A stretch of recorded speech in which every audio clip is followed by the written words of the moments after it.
Welcome to the third episode explaining why light novels and, as an extension, animes adapted from them are so infamously bad. If you have not checked out my previous videos explaining the recruitment system of the author and how it affects the industry, please click this annotation to go check them out first. This time, we will be discussing the tropes and writing aspect, why specifically Isekai, why specifically Harem, Ecchi, and Power Fantasy are so prevalent. Now, let's dive straight in, shall we? The very first thing, why so repetitive? As stated before, in web novels case, it is because these are tags that are already popular, and the more you stack these tropes onto a single story, the easier it will be to get your story to come up in the search result. In contrast, a unique story that doesn't have these tropes is impossible to search up. But more generally speaking to why they are used, it is primarily because Isekai, Harem, Ecchi, and Power Fantasy don't require tons of pages set up. The reason you see Isekai with all its cliches, the medieval setting, Takung as transporter, orcs, elves, and dragons, are just because those are all shorthands that everyone already understands. It is the reason why non-medieval fantasies Isekai are just rarer for no reason. Likewise, Harem, Ecchi, and Power Fantasy are something that require little setup to get a payoff from. Ecchi situations like the protagonist walking in on some girls changing require literally no setup and therefore can also be spammed over and over, to the extent that you can use it on nameless characters who only appeared in one scene and will never do anything else ever again. Same goes for the Power Fantasy. In other stories as per the hero's journey, such as in most shonen, the protagonist has to go through a long journey to become stronger, and oftentimes also into a better person. One Piece has been going on for over 20 years and almost 100 volumes in, and Luffy still isn't even close to hitting the power level ceiling of the world. Power Fantasy are stories that want to skip that process. They want the protagonist to hit the ceiling and get that gratification right away. From there, it doesn't stop at combat power levels. The protagonist has to be undefeated also in the departments of intellect and morality, or alternatively, edginess. This is where you get your Gary Stu and why undefeatable characters like Saitama and Superman can still be engaging, while the "I'm always best at everything I do and everyone loves me even without trying" Gary Stu are just horrid. Same goes for Harem. Idealistically, romantic stories are one where the pair spend time building up their relationship and overcome obstacles together, but Harem forgoes this step to immediately get to the gratification of the girlfriend, and it becomes runaway when you repeat this process over and over to build a harem of girls who flock around this one guy for no reason. In Japan, this type of protagonist is called Naroke, exactly named after Shosetsuka Ninaro, and the story is called Sugo Shugi, or convenience-based, since everything is given so conveniently to the protagonist on a silver plate. It is the mentality that you just want to get the smaller and forgettable payoff over and over and over, instead of trying to build up to something better, something bigger, something that would actually be more memorable. The protagonist doesn't have to grow as a person. He doesn't have to examine himself. All he needs to be is to be able to look cool while beating up the bad guys and get all the girls. As stated before, this is also why many light novel characters in general are shallow, because you don't get the time necessary to flesh out the characters, the setting, and situation. You just go back to using the shorthands again. The protagonist is bland because it is his function to be the empty shoes for the audience to step into. He doesn't need quirks or personal goals because then it might conflict with the audience's own personal biases. The supporting characters such as the girls are one-dimensional because their only functions are to make the protagonist and, therefore, the audience feels good. The villain's only function is to be the bowling pins for the protagonist to knock down, so they don't need any depth either. You just need to make sure that the audience hate their guts as much as possible, so you feel good when they actually go down. The other male characters, they're pretty much useless, so they're almost never featured except to be the loser, the dumbass, or the cannon fodder to basically make the protagonist look cooler in comparison to them. It's one thing when it's in novels, since then it'd be in the first person. You can at least hear all the protagonist's thoughts and feelings. But when this is made into anime adaptations, where you are no longer seeing the world through the protagonist's first-person view, and are less obliged to think of the protagonist as yourself, it just became more apparent that the protagonist is just a boring piece of cardboard. And yet, to watch the anime, you have no choice but to follow him around. The writing is set for the sake of being able to give payoffs with minimum required efforts and setups. In the contest case, it is because the 150-page limit is in place to facilitate the easiness of judging. And in the web novel's case, it is because the readers often read them while on the go on their phones. This means a lot of spacing and short paragraphings to avoid clutter on the small screen and for the easiness to read. And more importantly, because they often read during their breaks at work or school, during commutes, while waiting in lines or for food to be served, or in the toilet, which is why it is important that the reader be able to just put their phones down and pick it back up whenever they want and not lose track of whatever's happening. I mean, after all, these are the exact reason to why they are called light novels. Now, for the reason to why Isekai in particular, well, the easy answer would be because SAO and ReZero happened. So now, everyone is just trying to get at that piece of Isekai pie. And from there, you have the same problem someone copying someone else more successful without knowing why it became successful in the first place. It's a common pattern everywhere. Like, remember when every movie studio saw Marvel having success in the shared universe format and tried ripping them off only to lose money? It's like that. Even in Western literature, you can hear the same voices. People say they are sick of the Tolkien, Game of Thrones, or Harry Potter fantasy, yet try to go ask any inspiring English writers who had tried applying for fantasy publishers, and chances are they will say the editor will say exactly they want you to write something like those three. Then there's the Isekai itself, and to a wider extent Gary Stu power fantasy, which I think I could just say they resonate well with the Japanese people and maybe just anime fans in general. Isekai is peak escapism. You literally shed your identity in this world to go to a different one where suddenly you're the best thing ever. Everyone loves you, and anyone who doesn't, well, they better convert to your religion quick or they can just go to hell. In a way, it's the same reason why you see the same cliches over and over in shoujo, where the heroines fawn over the seemingly perfect guy way out of her league.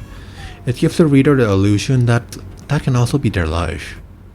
It is just the answer to the wish of many in Japanese society, where you're taught not to express yourself, where you're constantly crushed by the social hierarchy, where you're told that you're part of a great nation, yet you're nothing more than a teeny tiny, unthinking, replaceable cog in a grand machine, where everything that goes right in your life is someone else's credit, but everything that goes wrong is your fault. Japan just abhors individualism. If you're a cog that doesn't fit in the well-oiled machine, you're a problem. There is a famous proverb, "Detaku utareru," or "the nail that sticks out gets hammered down." Conformity is more important than personal excellence.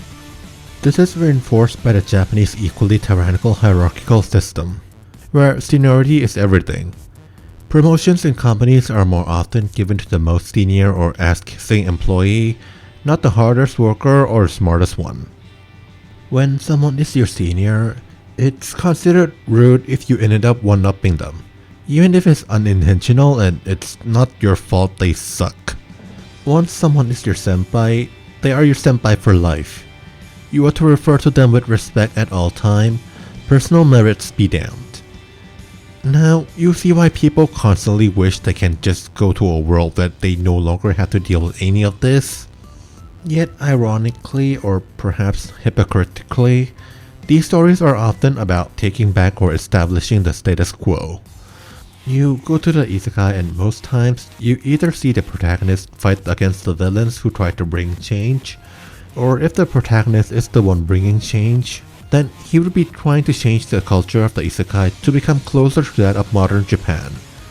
Because of the time, the escape option to the terrible hierarchical system is just to have the same world you're already living in, just that now you're the one standing on top abusing everyone else below you.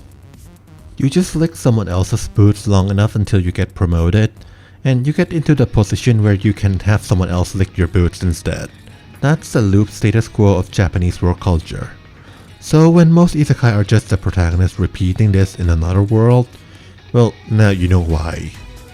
There are no lessons to be learned from these stories.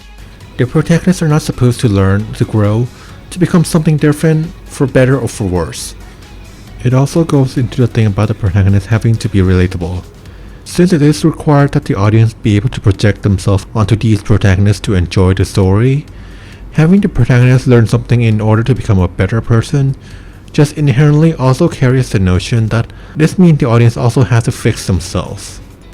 Which, you know, is already the truth they're already trying to get away from by going to the isekai in the first place, so it's generally not appreciated. Likewise, it is the reason why despite being artists, you know, the occupation where individualism should be the key to success, light novel authors just end up xeroxing other people's works over and over. It is because they have been taught not to have individualism, and to write something completely original, something completely out of the box, is a right reserved for veterans, for your senpai. To try and go against that would just be disrespectful. You may have heard of Oscar Wilde's quote of, "Imitation is the sincerest form of flattery," but there's a difference between flattery and Clone Wars. Because you also have to remember that the full quote is, "Imitation is the sincerest form of flattery that mediocrity can pay to greatness." That means most of these people are deliberately distancing themselves from growing. They don't want to step over the line, so they either never learn to write something new or they never found success and quit. Next, there is the issue of the fight scene. Light novels are text-based mediums. They do have illustrations to help with the visualization, but it's far from enough to carry an action sequence in itself the way manga or anime do. The only two ways to write a fight scene in text is to either make it action, action, action, or make it strategic. The first way is easier to write, but generally harder to make entertaining. Just writing, and so he threw one punch after another, shouting, to which his opponent responded with a similar punching and yelling, isn't really entertaining. You have to be able to dramatize the words, use descriptive language while simultaneously trying to keep it short as to keep the battle tension from dragging, to use the words effectively to convey the nuances of the characters and their actions. The other method is to make the battle strategic, where the actions actually matters less than the intentions behind them.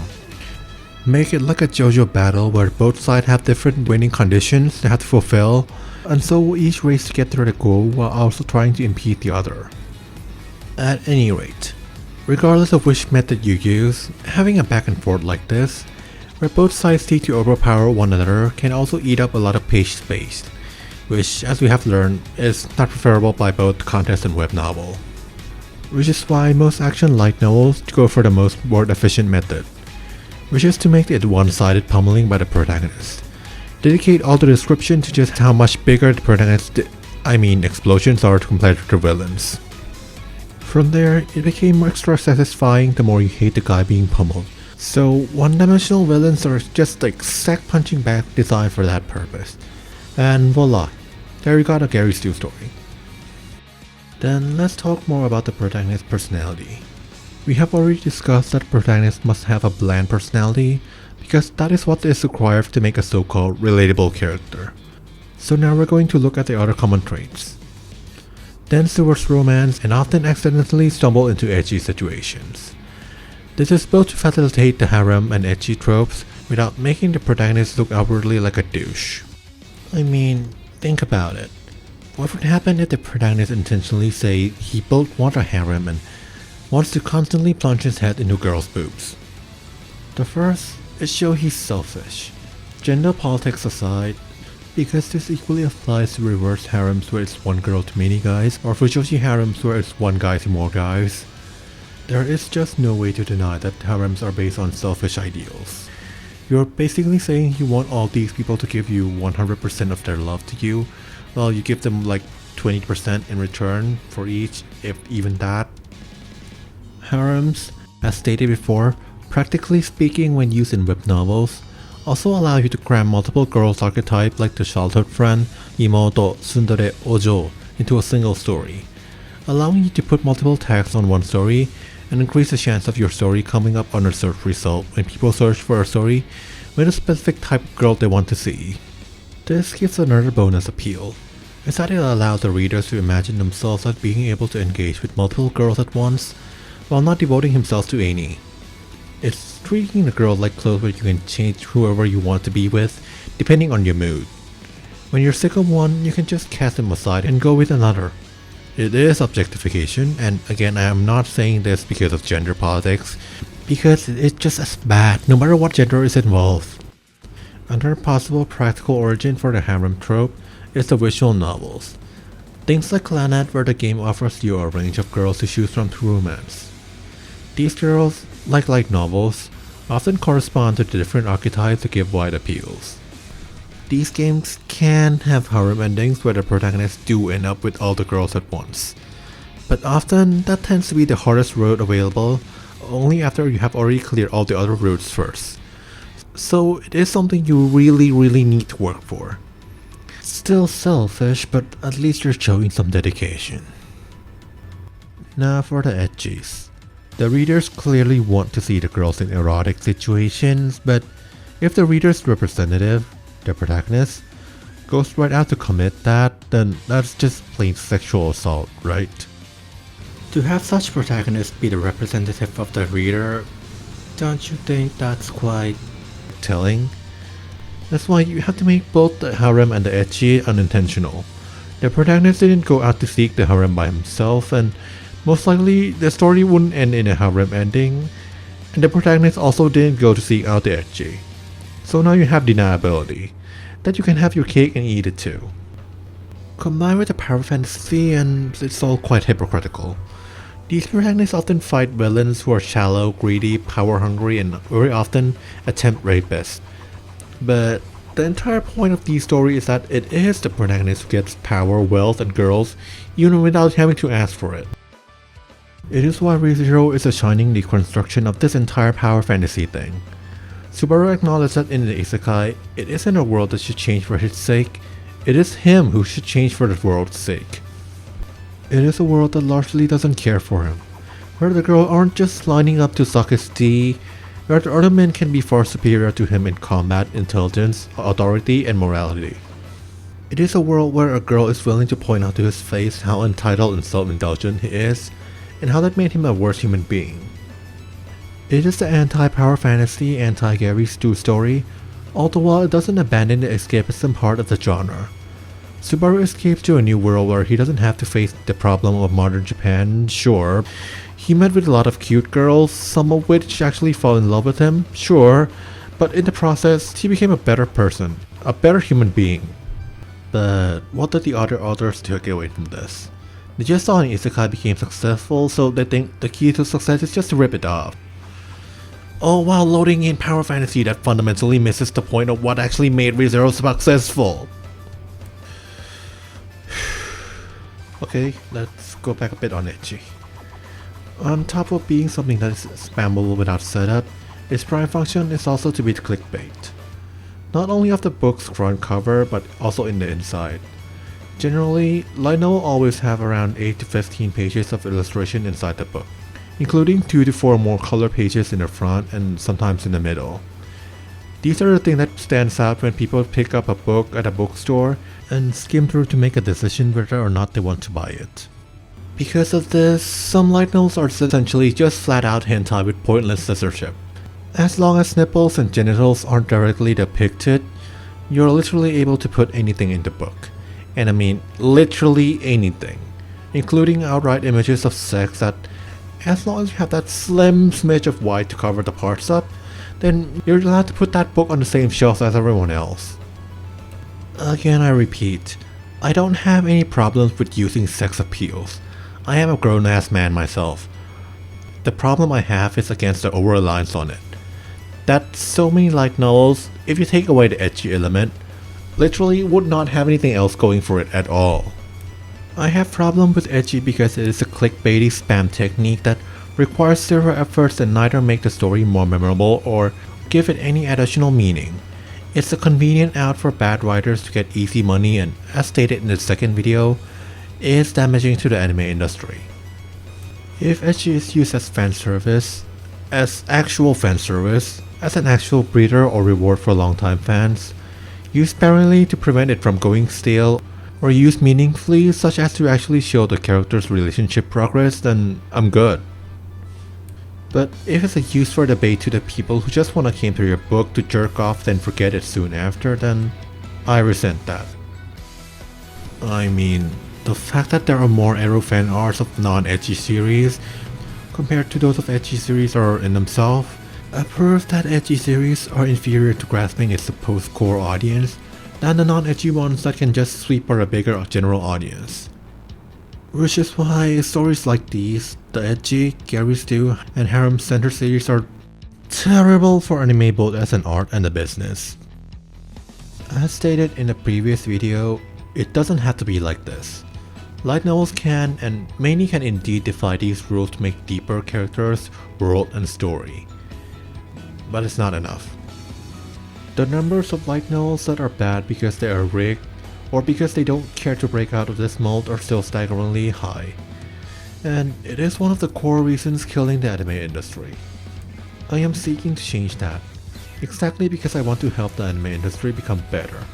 And that starts from improving the quality of the base ingredient, the source material. For this, I am writing light novels for the purpose of improving the standard quality of the industry, and I am open and welcome for anyone to join on these efforts.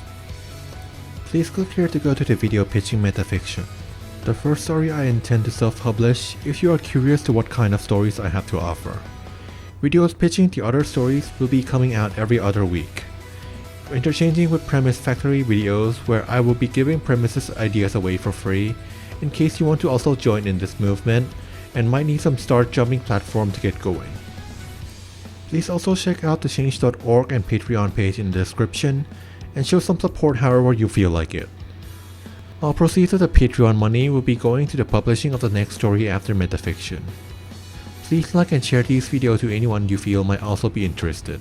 Subscribe and comment to help the channel. And thank you for watching.